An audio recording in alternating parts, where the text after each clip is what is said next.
Hey friends, it's me, Shannon, and I'm back. Today I'm going to talk to you a little bit about my process when I am creating and coloring a painting. So the first thing that I want to say is when I'm creating a painting, most of the time I'm going into it and I'm using a very intuitive stream of consciousness type process. So I don't actually plan out my pieces ahead of time.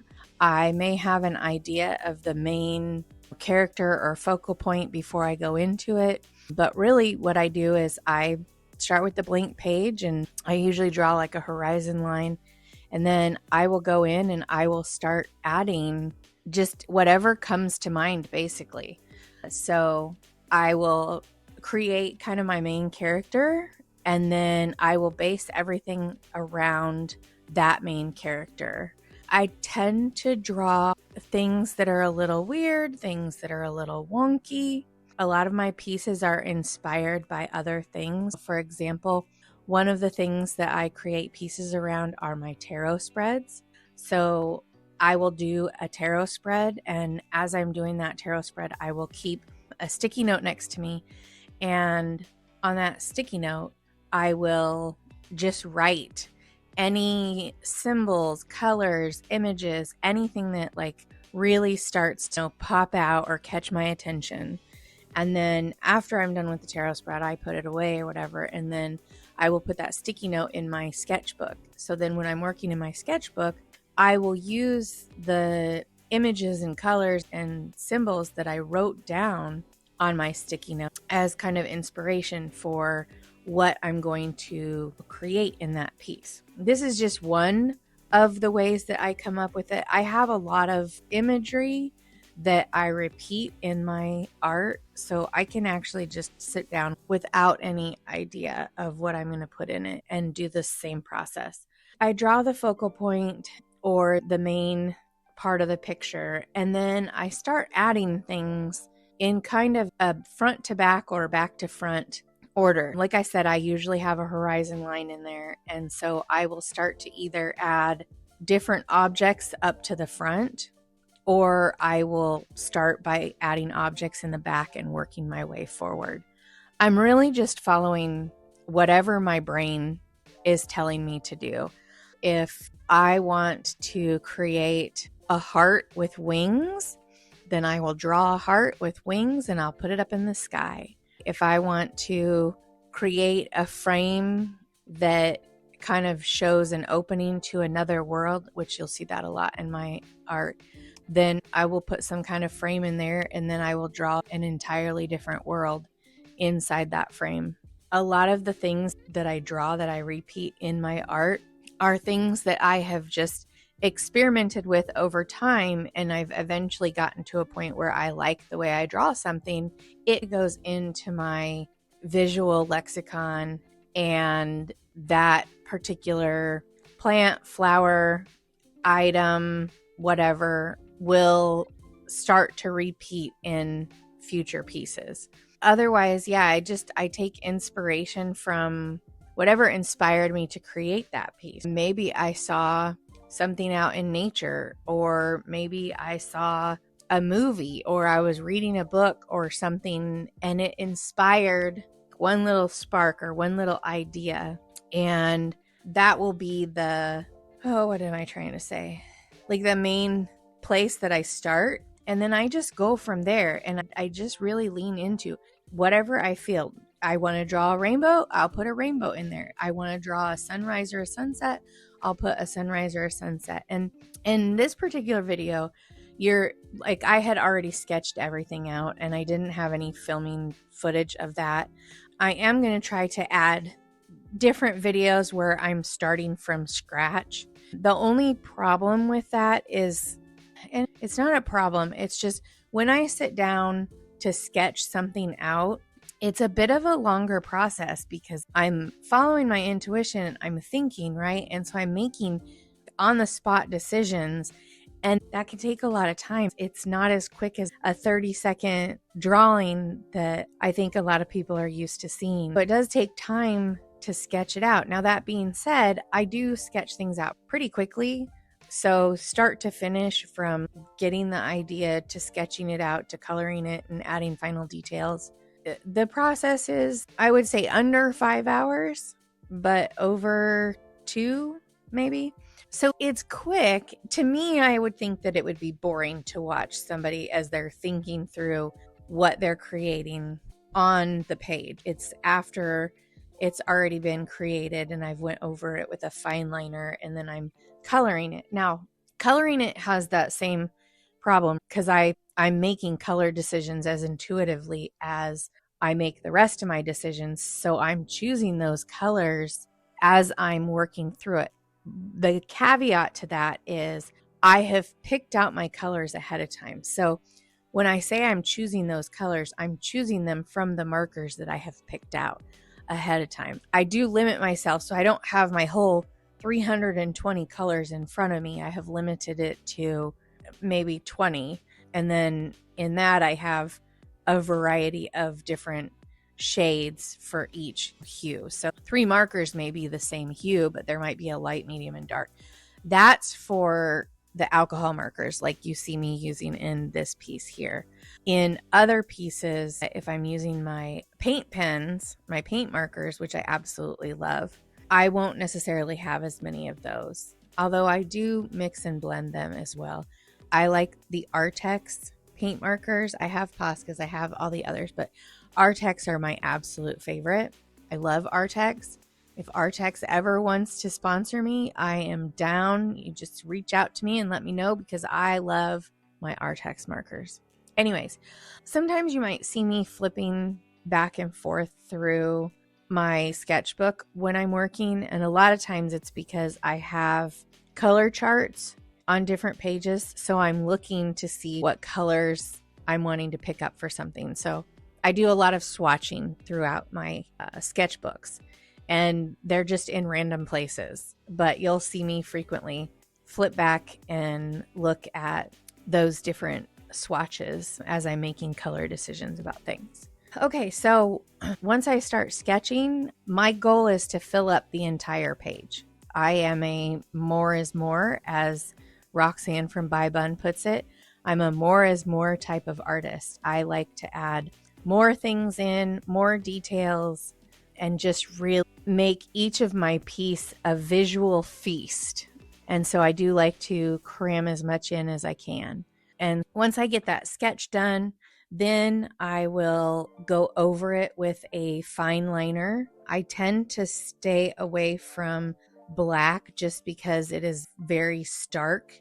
So I like to use a sepia brown as my fine liner. I find that it melds into the illustration more. The illustration still has a bit of that cartoony outlining, but not as much as it would if I had outlined everything in black. And I don't mind outlining everything. I think it really works for me and my style. And I know that there are people out there that they don't outline their work, and I think it's beautiful. But for me, if I don't have things outlined, I get really confused as to what something is. I don't think I've ever heard any other artists talk about this before, but when I'm sketching something out, it's really easy for me to get confused as to what belongs, like what line belongs to what element in the picture. This is why I actually do not do a lot of fast thumbnailing and things like that, because it confuses me to see that, especially when you have things in a picture that are like overlapping, which I frequently do. So if I have a piece where I know things are going to be overlapping quite a bit, I will actually generally do that on the iPad, just because I can keep those elements on a separate layer to help keep me from getting confused, right? It seems like a really weird concept that an artist would get confused by their own lines that they put down. But when you're drawing something, especially on traditional media, and you have to erase those lines because, say, that leaf goes behind something else, and so you're erasing it, so that full element isn't there anymore, it can easily get lost and confused. I don't know. Maybe this does not happen to anybody else. I don't know, but it does happen to me. And so that is why I work in a very specific way so that I don't get confused. Okay, so here in this piece you've seen, right, I've got everything sketched out. I've got everything lined with my fine liner, and that's when I go in afterwards with the color. And I start laying down color, whether I'm using alcohol markers, Tombow, paint pens, watercolor, gouache, no matter what it is. My first pass of color is basically a base layer of color. I don't know if in this one, if I do a lot of experimenting, but when I'm working with alcohol markers, one of the funnest things that I love about alcohol markers is you can layer them over each other, and the effect that it gives is almost a screen printing type effect. If you are familiar with Reason, it gives a Reason effect because you have the layer underneath shines through the layer that you are putting on the top, but in more of a speckled manner. If I'm able, I will pop up a picture about here to show you what I'm talking about. I don't know if it's something that will be visible enough on a picture for you to see it, because it's a very mild effect, but it's one that I love, and it's one of the reasons why I love working with alcohol markers. In fact, sometimes when I'm working on them, it takes me a really long time to do something like this because I'm like looking at different markers and swatching out how they would look if they were layered together, because it's just, I find it really fun and it gives me more options to play with when I'm working. It's interesting how, as I'm watching this video playback, the colors on the video do not look nearly as bright as they are in person. I'd have to go back and look, but because I think when I flipped forward a page to look at my swatches, that one looked really bright. So maybe I just chose, for this particular picture, I just chose a bunch of more muted colors. I don't know, but they just don't seem as bright as some of mine do. Anyways, so what you're seeing right now is I'm just going in and I'm filling out like the grass area, and then I will finish. Oh, there. You're going to see cats jumping in and out of my pictures because they are always my little helpers. They got to be right up here helping me out with things. So I'm layering the colors. I'm going to lay down the sky, and then once I get everything layered, once I get everything colored, then I'm going to go in, and sometimes I'll go back over I'll go back over everything with a fine liner, because sometimes the alcohol markers or the paint markers will cover up or dilute the outline. And sometimes I like that, and sometimes I want it to be a sharper outline. So it just really depends on what I'm feeling in the moment. So yeah, and then once I have everything colored, then it is a matter of going through with the details and adding in details. And again, I am a more type of detailed artist. I like to add lots and lots of details. So when I get to the detail part, I have a bunch of different things that I will use. I have Pitt pens that I use. I have gel pens that I use. I will use my fine liners as well. And that's when I'm just going to go in and I'm going to add details to everything. So if I have a person in there, I'm going to add details to their hair. I may use the Pitt pens to do some outlining. You'll frequently see me adding in marks on the ground area to symbolize like grass. I like to add dots. Like, I love adding dots to everything. I may add some different color to create some shades or shadows. I will add lines and even dark dots or like a stippling effect for areas that I want to have more of a shaded look. I will add little stars and just any kind of detail. really. And at this point, it's all mark making. So I'm not really thinking too hard about anything. I'm literally just grabbing my pens. I'm going in and I am making marks just to polish it up and finish it up. And most of the time it turns out well. Sometimes I will make a mark and be like, ooh, I shouldn't have done that. That didn't work out the way I wanted it to. But I'm also that's how it is. That's what it is. There we go. I don't make a lot of corrections just because I really do believe that the way I put it down is the way it was intended.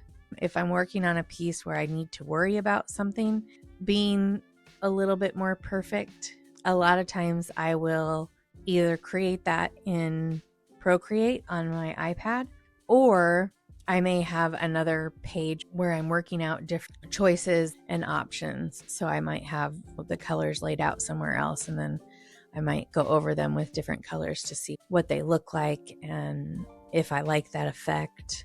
So yeah, so for this one, I'm going over, I used, I think, mostly Pitt pens in this one. And then in the end, I usually come in with a white gel pen, and that's where I add in a bunch of white just to brighten everything up. Like, one of the really cool things about the white gel pen is when you add it over the alcohol markers, a lot of times the white gel pen will soak in to the white gel pen will soak into the color of the alcohol marker, and it gives it this pretty cool effect where it's no longer white, but it's more of a white version of the color underneath it. So it makes it a little less subtle, and I like that. Sometimes it doesn't do that. But yeah, it's just interesting to see what's going to happen with your supplies, because it's really hard to, with a lot of supplies, it's really hard to anticipate exactly how they're going to work. Even if you know how to use those particular media. I think that's one of the reasons why I particularly like watercolor, because watercolor is so unpredictable. Most other mediums are that way too. They have areas where they are very unpredictable. And so even if you know how to use them and use them well, there's always some happy little surprises, as Bob Ross says. Yeah, so this piece here, I actually created based off of a tarot reading that I did. And like I said, I just wrote down different symbols and colors and ideas on a sticky note, and then drew it out and colored it. And now here you see me going back in with a fine liner towards the end just to see if there are any areas that need to pop, and then going back in with the white gel pen and adding any areas that I feel like need highlighted. I didn't used to use the Pitt pens, and so I really was limited to my fine liners and my white gel pen. And then at some point I pulled out my Pitt pens again, and I was like, oh, these would be really good for detail work. And I started using them in my detail work, and I actually really like the way that they turned out. Yeah, so here you see I'm using a really light pink just to add some texture to the ground area there. Again, a more is more philosophy, right? So adding just detail, just a ton of detail in everywhere. And that's really what I enjoy doing when I'm creating. So that's my process. I know it's very different than a lot of people's because I don't plan out my pieces. I don't really do a lot of planning ahead of time or preparation. I just go in and intuitively do what feels right, make marks that feel right until I feel like the piece is full. And I just do it in 3 parts. There's the sketch, there's the color, which is the base color, and then the details. And then once I've added the details, it's pretty much done. So there you have it. That is my process for when I am creating a piece of work. Tell me a little bit in the comments about your process for creating art. What are some of the things that you're doing or thinking when you're creating? Are you one of those people that has to have everything planned out ahead of time before you can even put a mark on the page? Or are you more intuitive and just jump headfirst in? Or are you somewhere in between? Let me know in the comments, and I will see you in the next one. Love you.